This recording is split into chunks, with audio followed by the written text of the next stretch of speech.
दिल्ली में कांग्रेस सीईसी की बैठक होनी है। कांग्रेस सेंट्रल इलेक्शन कमेटी की मीटिंग आज है। हरीश, हरक, रणजीत रावत की सीटों पर आज फैसला होना है।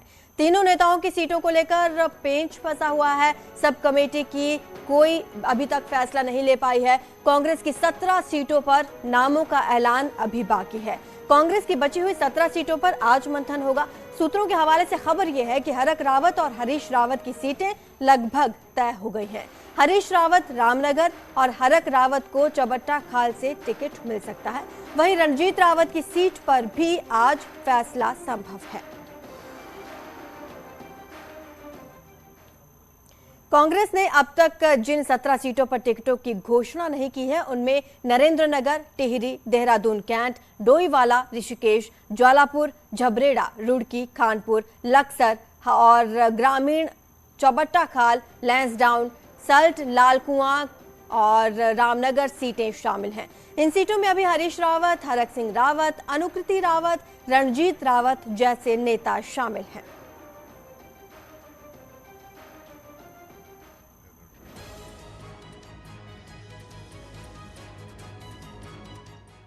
कांग्रेस के 3 बड़े रावत नेता इस वक्त बड़ी आफत में हैं। जी हां, हरीश रावत, हरक सिंह रावत और रणजीत रावत। हैरानी है कि इतने बड़े सूरमा पहली लिस्ट में अपना टिकट पक्का नहीं कर पाए और आगे किसका क्या होगा किसी को नहीं पता। हम आपको बताते हैं कि हरीश, हरक और रणजीत के लिए कैसे पेंच फंसा हुआ है। सीएम बनने की चाहत रखने वाले हरीश रावत रामनगर से चुनाव लड़ना चाहते हैं और यही सीट उनके विरोधी रणजीत रावत की भी पहली पसंद है।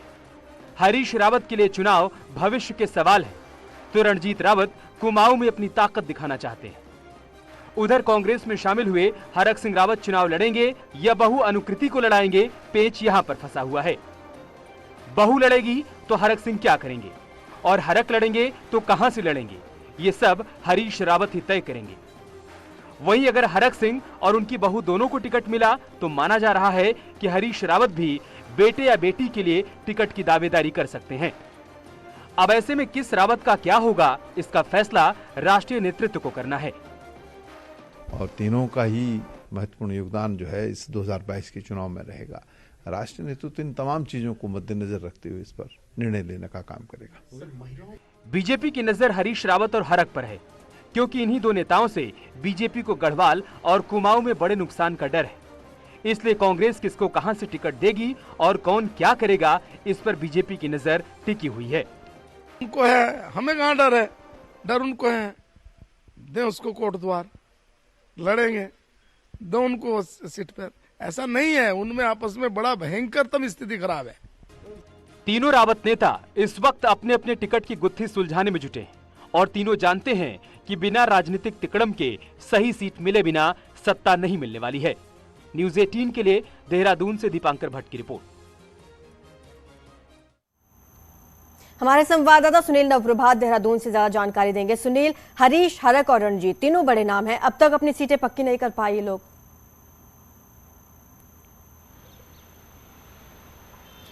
दीपांकर, क्या सबसे बड़ा सवाल अब कांग्रेस के सामने यही है क्योंकि अब नॉमिनेशन के लिए सिर्फ 3 से 4 दिन का,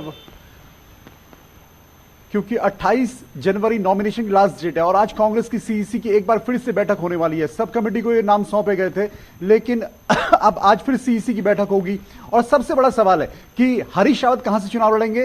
हरीश रावत, जो खबरें आ रही सूत्रों की अलग से कि रामनगर से चाहते हैं कि लड़े चुनाव, वहां पर रणजीत रावत ने काफी वर्क किया और वो कार्यकारी अध्यक्ष भी हैं पार्टी के। तो क्या रणजीत रावत की सीट हटाकर हरीश रावत को यहां पर टिकट दिया जाएगा? और रणजीत रावत का ये जो कहना है, खबरों है जो सूत्रों के हवाले से जो खबरें हैं कि रणजीत रावत किसी सूरत में नहीं चाहते कि रामनगर से बाहर चुनाव लड़े। तो ऐसे में अब हरीश और रणजीत फिलहाल रामनगर में उलझे हुए हैं। जिस तरह की खबरें, इस मसले को पार्टी को सुलझाना है। हरक सिंह रावत कहीं ना कहीं अब चुनाव लड़ने का मन बना रहे हैं और उन्होंने कहीं ना कहीं इस बात को अब अंदर खाने कहा है कि मैं चुनाव लड़ना चाहता हूं। तो ऐसे में हरक सिंह को कहां से चुनाव लड़ाया जाएगा? तो सबसे मुफीद सीट जो इस वक्त हरक सिंह रावत के लिए है और जो सूत्र बता रहे हैं कि उन्होंने अंदर खाने की बात कही भी है कि मैं चौबट्टा खाल से चुनाव लड़ना चाहता हूं, जहां से अभी मंत्री सतपाल महाराज को बीजेपी ने उम्मीदवार बनाया है। इसके बाद हरक सिंह रावत की बहू चुनाव लड़ेंगी या नहीं, इस पर भी आज फैसला होगा। वही टिहरी सीट है, टिहरी सीट पर किशोर उपाध्याय को अभी पार्टी ने पदों से जरूर हटाया, लेकिन पार्टी से बाहर नहीं है। तो टिहरी में क्या किशोर उपाध्याय को कांग्रेस टिकट देगी या किशोर उपाध्याय बीजेपी के खेमे में जाएंगे? अभी जो सबसे बड़ा मसला है कि हरक सिंह और हरीश रावत, ये दोनों बड़े नेता हैं, कद्दावर नेता हैं, और हरक सिंह कांग्रेस में शामिल हुए हैं, हरीश रावत पूर्व सीएम रह चुके हैं। तो इन दोनों नेताओं का राजनीतिक भविष्य आज की बैठक पर टिका है कि दोनों को कौन कौन सी सीटें मिलती है। दोनों के परिवारों का भी इस पर भविष्य टिका हुआ है कि क्या हरीश रावत अपनी बेटी या बेटे के लिए टिकट क्लेम करेंगे, और क्या हरक सिंह अपनी बहू अनुकृति रावत को लैंसडाउन से टिकट दिलवाएंगे, या फिर बहू को ड्रॉप करके खुद हरक सिंह इलेक्शन लड़ेंगे। तो कांग्रेस का अब जबकि नामांकन की प्रक्रिया शुरू है, 28 तारीख लास्ट डेट है, और ऐसे में 3 बड़े नेता अभी टिकटों को लेकर उलझे हुए हैं। जी, तो ये 17 सीटों पर अंतिम फैसला कब तक हो जाएगा, कब तक ये लिस्ट सामने आ जाएगी?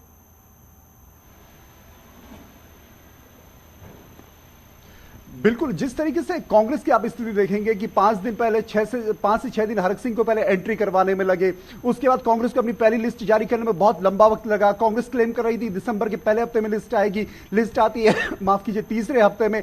अब आज जो 17 नामों का लेके सीईसी होने वाली है, इसमें आज देर रात और कल दिन तक भी पेच फंस सकता है, क्योंकि हरीश रावत को कहां आप एडजस्ट करेंगे। रणजीत रावत एडजस्ट होंगे नहीं होंगे, सूत्र यह भी दावा कर रहे हैं कि अगर रणजीत रावत को रामनगर सीट नहीं मिली तो रणजीत रावत निर्दलीय चुनाव भी लड़ सकते हैं रामनगर से। ऐसे में हरीश रावत वर्सेस रणजीत रावत की बैटल हमें रामनगर में देखने को मिल सकती है। और चौवट्टा खाल में अगर हरक सिंह रावत आते हैं तो हमें सतपाल महाराज वर्सेस हरक सिंह रावत की एक बड़ी बैटल हमें देखने को मिल सकती है। तो बहुत कुछ आज की बैठक में, और उम्मीद यही है कि आज देर रात या कल दिन तक कांग्रेस इन 17 सीटों पर उम्मीदवारों के नामों का ऐलान कर सकती है, लेकिन हरक, हरीश और रणजीत का भविष्य इस बैठक पर टिका हुआ है। शुक्रिया आपका इस तमाम जानकारी के लिए।